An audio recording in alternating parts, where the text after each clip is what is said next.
In Cedar Hollow, Vermont, there was a barbershop on the corner of Maple and 3rd that had not changed its sign in 46 years. The paint was chipped, the pole still turned, red and white and blue, creaking on its bracket every time the wind came down off the ridge.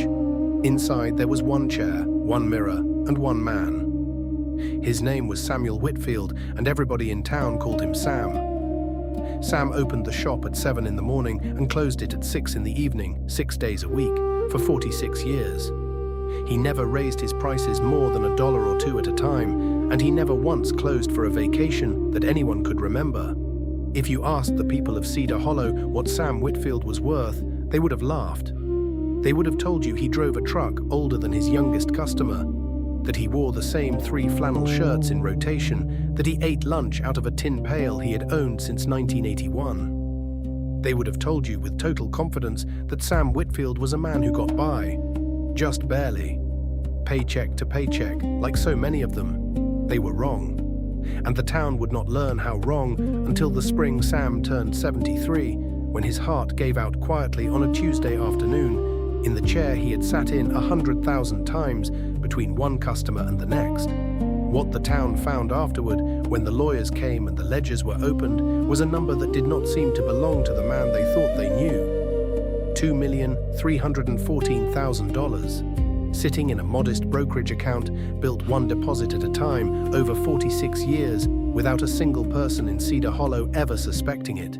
To understand how a small-town barber built that kind of fortune, you have to go back to 1978, to a rainy Thursday when a retired railroad man named Elmer Hutchins sat down in Sam's chair for a haircut.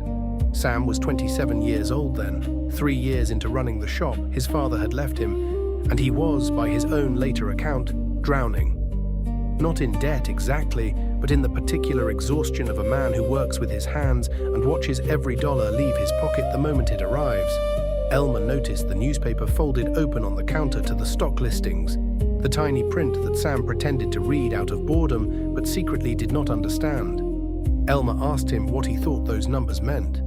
Sam admitted he had no idea, so Elmer, who had spent 30 years watching his own railroad pension grow alongside a small stock portfolio he'd built almost by accident, told him something that Sam would repeat for the rest of his life. He said that most people believe you need to be rich to invest, when the truth is the opposite. Investing, done early and done consistently, is how ordinary people become rich in the first place. It is not a reward for wealth, it is the method that creates it. Elmer came back the following week, not for a haircut this time, but with a folder under his arm. Inside were photocopied statements from his own brokerage account, going back nearly 2 decades, along with a single sheet of yellow legal paper on which he had written out, in longhand, exactly how a share of stock works, what a dividend is, and why time mattered more than timing. He told Sam that most men his age were waiting for some future moment when they would finally have enough spare money to start investing seriously, and that this moment, for almost all of them, never came. The waiting itself was the trap. The only real requirement, Elmer said, was starting, however small, and refusing to stop. Elmer came back the following week, not for a haircut this time, but with a folder under his arm.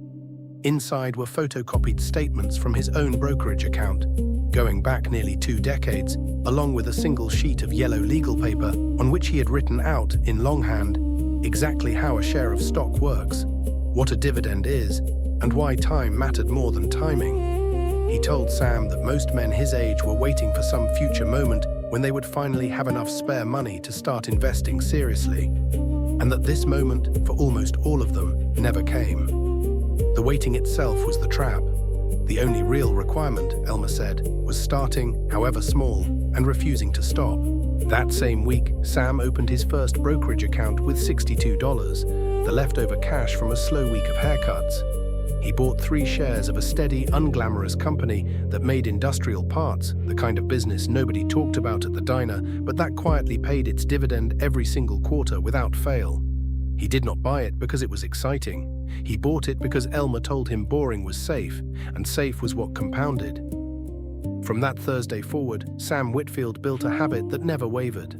Every single week, without exception, he set aside a portion of his haircut earnings, sometimes as little as $8, sometimes as much as 30, and he put it into that same account. He did this through recessions. He did this through the year interest rates climbed past 20% and half the shops on Maple Street closed their doors for good.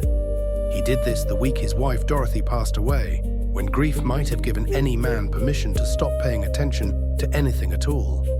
He did not stop. He simply kept cutting hair, kept setting aside what he could, and kept buying, month after month, decade after decade, in businesses that made ordinary things people would always need. He never chased a hot stock. He never sold in a panic. In the fall of 2008, when the whole country watched its retirement accounts fall by half in a matter of weeks, customers in his chair talked of little else. They spoke of neighbors who had pulled their savings out entirely, locking in the losses out of pure fear, and of a cousin 2 towns over who had lost a house because a retirement account he'd been counting on had been cut in half overnight. Sam listened to all of it, nodded, cut their hair, and said almost nothing in return.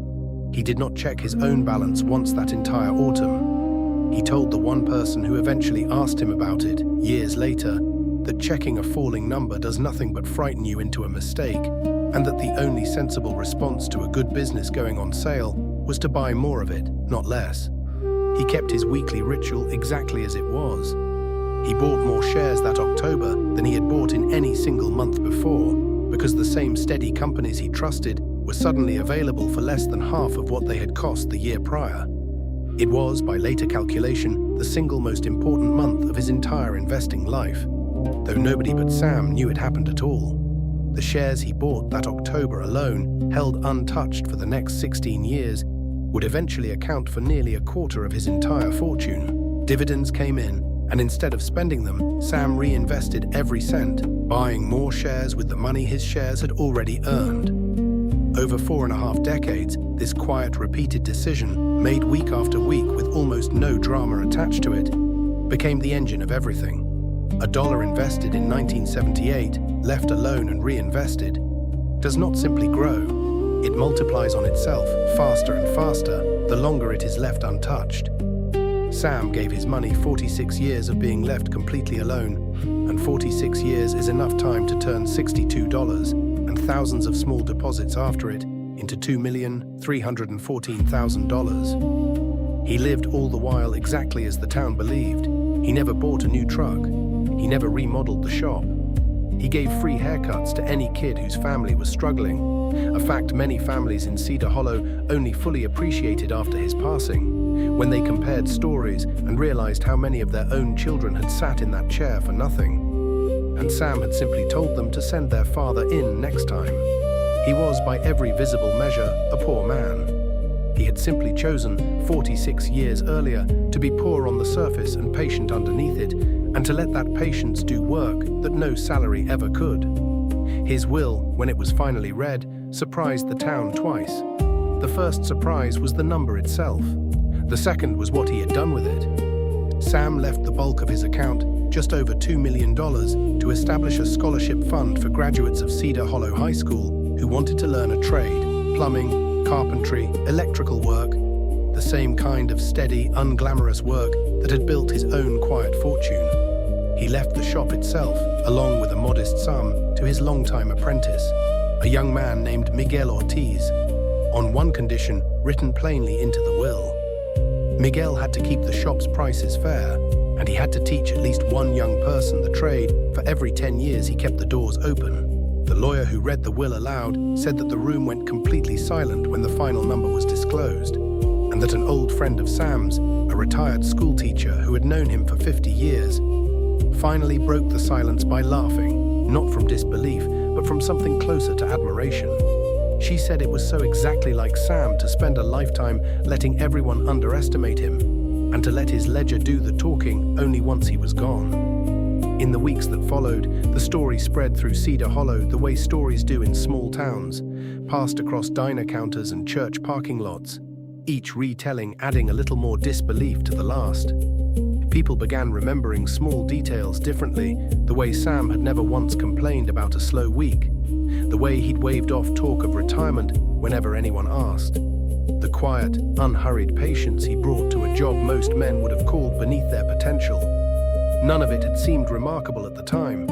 All of it, in hindsight, had been the visible surface of a much deeper discipline. Hiding under flannel shirts and a chipped barber pole for nearly half a century, Miguel Ortiz still runs the shop on the corner of Maple and 3rd. The sign has finally been repainted, though he kept the lettering exactly the way Sam had it. The pole still turns, red and white and blue, creaking in the wind off the ridge. And taped to the inside of the register drawer, where only Miguel ever sees it, is a small card in Sam's handwriting, the same words Elmer Hutchins told him on a rainy Thursday in 1978. Investing is not a reward for wealth, it is the method that creates it. The people of Cedar Hollow tell the story differently now than they did before. They no longer describe Sam Whitfield as a man who got by. They describe him as the richest man on Maple Street, who simply chose, for 46 years, to let nobody know it. His fortune was never a secret because he was lucky, or because he inherited something, or because he found some clever trick the rest of the world had missed. It was a secret because he did the ordinary thing, consistently, for longer than anyone thought to ask about it. A little money, set aside without fail, given enough years to grow, and never touched out of fear or impatience along the way. That was the whole method. That was the entire fortune, hiding in plain sight, one haircut at a time. There was no secret trick to Sam Whitfield's fortune, no clever timing, no inheritance quietly waiting in the wings, and no shortcut anyone could have handed him. There was only a folded sheet of yellow legal paper, a rainy Thursday in 1978, and 46 years of a man who simply refused to stop.